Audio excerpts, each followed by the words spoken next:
आज की पहली और बड़ी खबर की बात करें तो हेमंत को सत्ता से हटाए बिना चैन से नहीं सोएंगे, खत्म करेंगे रावण राज। दीपक प्रकाश ने लिया अनूठा संकल्प। हजारीबाग भाजपा के प्रदेश अध्यक्ष दीपक प्रकाश ने मुख्यमंत्री हेमंत सोरेन के नेतृत्व में चल रही सरकार को उखाड़ फेंकने का आह्वान भाजपा कार्यकर्ताओं से किया है। हजारीबाग में आयोजित भाजपा की प्रदेश कार्य समिति बैठक में उन्होंने पार्टी कार्यकर्ताओं को संकल्प दिलाया कि वे राज्य सरकार की जन विरोधी नीतियों के खिलाफ संघर्ष जारी रखें और नकेल कसें। कहा, हम जब तक इस सरकार को सत्ता से बाहर नहीं करेंगे तब तक चैन की नींद नहीं सोएंगे। इस मौके पर केंद्रीय मंत्री अर्जुन मुंडा, राज्य मंत्री अन्नपूर्णा देवी, भाजपा के राष्ट्रीय उपाध्यक्ष रघुवर दास, विधायक दल के नेता बाबूलाल मरांडी समेत कार्य समिति के सभी सदस्य मौजूद थे।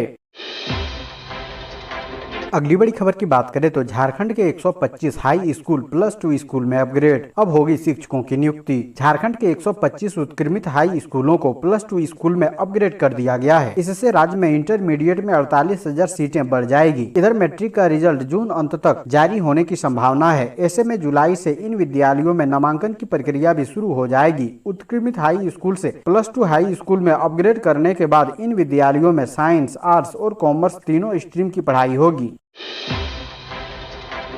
अगली बड़ी खबर की बात करें तो अवैध माइनिंग के खिलाफ 1 से 15 जून तक चलाया जाएगा विशेष अभियान। रांची जिले में अवैध रूप से चल रहे खनन को सख्ती से रोकने के लिए जिला प्रशासन विशेष अभियान चलाएगा। वहीं अवैध उत्खनन को लेकर 1 से 15 जून तक विशेष अभियान चलाया जाएगा। वहीं समाहरणालय सभागार में रांची जिला स्तरीय टास्क फोर्स की बैठक में उपायुक्त छवि रंजन ने अवैध उत्खनन से संबंधित कई दिशा निर्देश दिए हैं। साथ ही अवैध खनन, भंडारण, परिवहन की रोकथाम के लिए मिशन मोड में कार्रवाई करने का निर्देश दिया है।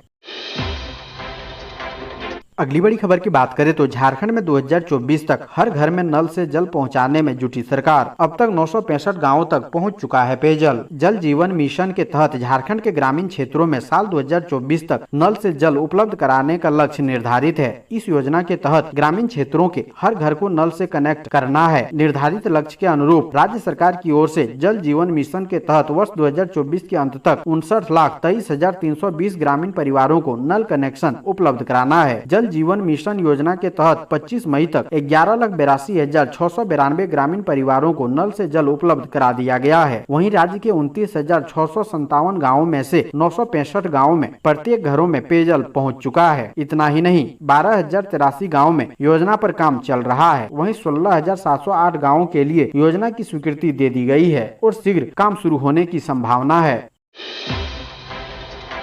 अगली बड़ी खबर की बात करें तो देवघर सदर अस्पताल में सफेद हाथी बने ऑक्सीजन प्लांट, हटा दिए टेक्नीशियन। देवघर सदर अस्पताल में स्वास्थ्य विभाग उदासीन है। विभाग ने यहां ऑक्सीजन प्लांट के लिए तैनात सारे टेक्नीशियन हटा दिए हैं। टेक्नीशियन हटा दिए जाने के बाद अब इन प्लांट को वार्ड बॉय देख रहे हैं। हालत ये है कि तकनीकी तौर पर दक्ष न होने के बावजूद बीमारों की जिंदगी उनके हाथों में सौंप दी गई है। यहाँ पर 2 ऑक्सीजन प्लांट लगे थे, लेकिन दोनों ही सफेद हाथी साबित हो रहे हैं। इस मामले पर कोई भी साफ साफ कुछ बोलने को तैयार नहीं है। देवघर सदर अस्पताल में किसी मरीज को ऑक्सीजन की कमी ना हो, इसके लिए विधायक मद से एक ऑक्सीजन प्लांट और CSR फंड से दूसरा ऑक्सीजन प्लांट लगाया गया है। लेकिन स्वास्थ्य विभाग की उदासीनता इस कदर है कि सभी टेक्नीशियन को हटा दिया गया है।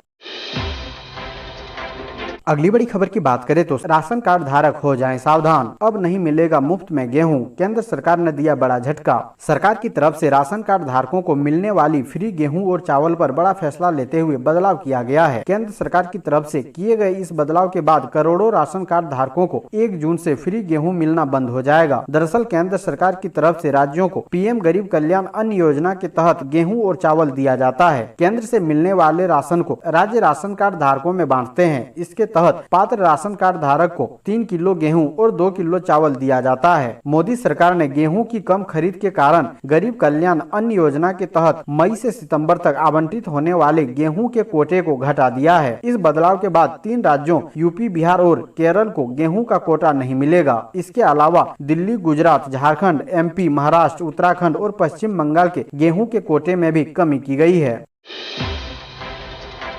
अगली बड़ी खबर की बात करें तो हेमंत सरकार की एक्सीडेंटल डेथ तय, अब अपने पापों का करे प्रायश्चित। सुनिए क्या बोले दिलीप शोकिया। भाजपा के राष्ट्रीय महामंत्री एवं झारखंड प्रभारी दिलीप शोकिया ने कहा कि हेमंत सरकार ने सत्ता में बैठने से लेकर आज तक जितने पाप किए हैं उसे उन पापों का प्रायश्चित करना पड़ेगा। दावा किया है कि इन सरकार का एक्सीडेंटल डेथ निश्चित है। भाजपा प्रदेश कार्य समिति की बैठक को बतौर मुख्य अतिथि संबोधित करते हुए उन्होंने कहा कि केंद्र में नरेंद्र मोदी के नेतृत्व में बेमिसाल 8 वर्ष पूरा हो रहा है और झारखंड में जन विरोधी और राष्ट्र विरोधी राज्य सरकार का 3 वर्ष पूरा होने जा रहा है। दोनों सरकार में जमीन आसमान का अंतर है। दिलीप शोकिया ने कहा कि भ्रष्टाचार, वंशवाद से लेकर तुष्टीकरण करने वाले राज्य की सरकार को उखाड़ फेंकने का संकल्प लेना है। अगली बड़ी खबर की बात करें तो 3 जिलों के 6 बूथों पर होगा पुनर्मतदान, चुनाव आयोग का बड़ा फैसला। राज्य निर्वाचन आयोग ने 6 मतदान केंद्रों पर पुनर्मतदान कराने का निर्णय लिया है। इनमें पलामू तथा जामताड़ा के 1-1 तथा पश्चिमी सिंहभूम के 4 मतदान केंद्र शामिल है। इनमें से 1 मतदान केंद्र पर 2 तथा अन्य सभी मतदान केंद्रों पर 1-1 पद के लिए पुनर्मतदान होगा। पिछले दिनों यहाँ झारखंड पंचायत चुनाव सम्पन्न हुआ था। चुनाव आयोग ने कहा है कि 29 मई को इन बूथों पर दोबारा मतदान कराने का निर्णय लिया गया है। इसके लिए कार्यक्रम जारी कर दिया गया है। जिला निर्वाचन पदाधिकारियों को इस संबंध में सूचना भेज दी गई है। अगली बड़ी खबर की बात करें तो देवघर सदर अस्पताल में मरीजों की जान से खिलवाड़, खुलेआम चल रहा नकली खून का धंधा। देवघर के सदर अस्पताल में नकली खून बेचने का गोरख धंधा जोरों पर चल रहा है। हालांकि पुलिस इस मामले में अब छापेमारी कर रही है, बावजूद अब तक इस पर बहुत लगाम लगती नहीं दिख रही है। हॉस्पिटल में तमाम सुविधाओं के बावजूद ब्लड की कोई व्यवस्था नहीं है। हैरत की बात यह है कि अगर किसी मरीज को खून की जरूरत होती है तो यहाँ से डॉक्टर पर्ची काट देते हैं, जिसके बाद करीब 3 किलोमीटर दूर पुराने सदर अस्पताल में इस पर्ची को दिखाकर खून मिलता है। इस तरह जिंदगी मौत के बीच झूल रहे मरीज को ब्लड मिल पाता है। इसका फायदा नकली ब्लड का कारोबार करने वाले लोग भी धड़ल्ले से उठा रहे हैं। अगली बड़ी खबर की बात करें तो झारखंड में नक्सलियों का तांडव, खुलेआम मशहूर कारोबारी की कर दी पिटाई। झारखंड में नक्सलियों का तांडव निरंतर जारी है। लातेहार के गारू थाना इलाके के रिहायशी क्षेत्र में नक्सलियों ने उत्पात मचाया। नक्सली संगठन JJMP के उग्रवादियों ने देर रात कारोबारी अयोध्या प्रसाद की खूब पिटाई कर दी। इसमें वे घायल हो गए। चिकित्सालय में इन्हें भर्ती कराया गया है। खबर प्राप्त होते ही गारू पुलिस भी तहकीकात में जुट गई है। कहा जा रहा है कि नक्सलियों ने लेवी के लिए कारोबारी की पिटाई की है। अगली बड़ी खबर की बात करें तो बुजुर्गों में बढ़े पोस्ट कोविड लक्षण। SNMMCH के विरुद्ध वार्ड में बढ़ेगी सुविधाएं। अटल क्लिनिक में भी विशेष OPD। कोरोना संक्रमण काल के बाद बुजुर्गों में भी पोस्ट कोविड लक्षण काफी बढ़े हैं। सरकार ने भी इसे गंभीरता से लिया है। इसलिए तो अब वृद्ध जनों के बेहतर स्वास्थ्य की निगरानी विभाग शुरू कर रहा है। इसे लेकर केंद्र और राज्य सरकार ने राष्ट्रीय बुजुर्ग स्वास्थ्य देखभाल कार्यक्रम को लेकर धनबाद में भी विशेष सुविधाएं देने का निर्देश दिया है। उपायुक्त संदीप सिंह ने इस संबंध में जिले के civil surgeon doctor Shyam Kishore Kant को सरकारी अस्पतालों में वृद्ध जनों के लिए सुविधाएं बढ़ाने को कहा है। वृद्ध जनों के लिए अस्पतालों में अलग से OPD सेवा देने को कहा गया है। शहीद निर्मल महतो मेमोरियल कॉलेज एवं अस्पताल के वृद्ध वार्ड में भी सुविधाएं बढ़ाने का निर्देश दिया गया है।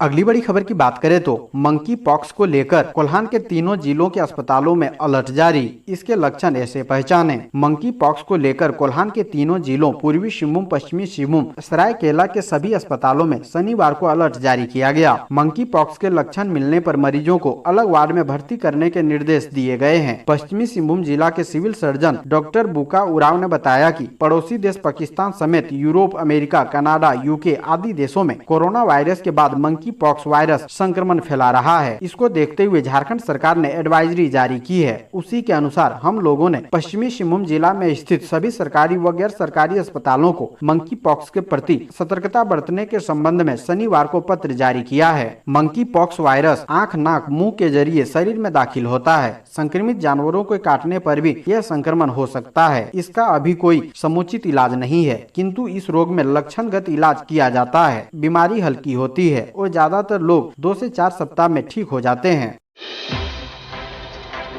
अगली बड़ी खबर की बात करें तो राज्यसभा चुनाव के लिए झामुमो का होगा उम्मीदवार। सोनिया से मिलने CM हेमंत सोरेन गए दिल्ली।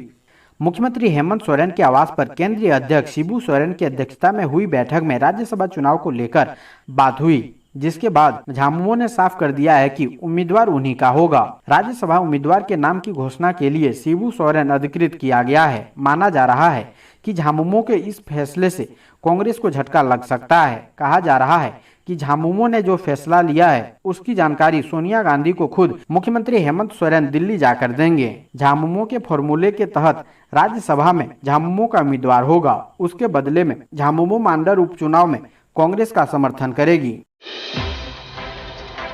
अगली बड़ी खबर की बात करें तो ऑफिस ऑफ प्रॉफिट मामला। मुख्यमंत्री हेमंत सोरेन के मामले में अब 14 जून को होगी सुनवाई।